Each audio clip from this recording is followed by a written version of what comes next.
I've always been interested in writing, and I'll tell you why.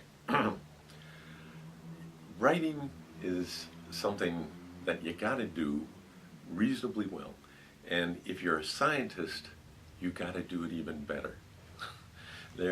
What I found actually, when I was working and I was supervising people, I ended up spending about a third of my time actually correcting the grammar in written reports that I received from the people that were reporting to me. So I've always been interested in it. I don't know, it may go back to, why I studied Latin and all that, puts rules on your grammar and all that.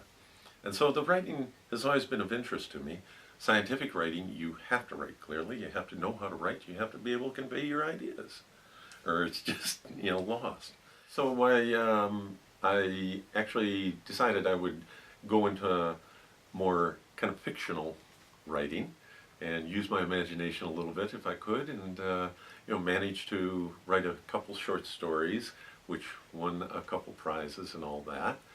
And then back in 2009, I mentioned to you, Tilly, that when I was 11 years old, I was in this airplane crash, and I decided that, in fact, what I would do, kind of more for the family than anything else, I would go back and actually document and talk to the people who were there on the night of the airplane crash, who actually pulled my sister and I out of the airplane.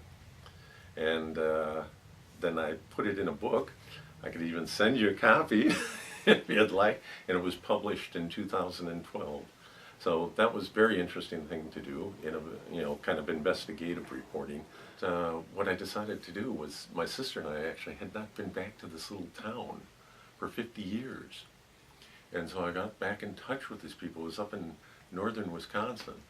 And I got in touch with the people back in this little town. I said, well, look, do you remember this? And all I got back was, I remember it like it was yesterday. And they were still around. They're all in their 80s. So my sister and I went back up there, and we met them all, and we met the people that actually pulled us out of the plane. Still remember getting us to the hospital, taking all the pictures. My sister was very severely injured. Never thought she was going to walk again. Legs were so badly hurt. And we talked to the lady who took all the x-ray pictures of her legs and everything. And, so I thought, well, look, I got to write this book as a way of sort of thanking the town, for all the things that these people did all these years back. And so that's, kind of where I really started getting into writing, because I didn't want the book just, this happened, and then this happened then, and then this happened then. So I tried to go back and talk to all the people. I interviewed loads of people, and quite luckily, I got a hold of one guy who lived up there, who was a professional pilot, captain for United Airlines, and an accident investigator. And he kind of collaborated with me, so it gave me a real good background for, well, why did the accident happen? How did this happen? What built up to it? And this is what I was trying to bring out in the book.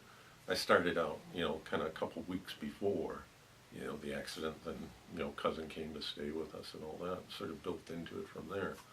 But that's where a big part of the writing came from, and then there, I figured, well, I'll do a novel too, so I'm in my novel at the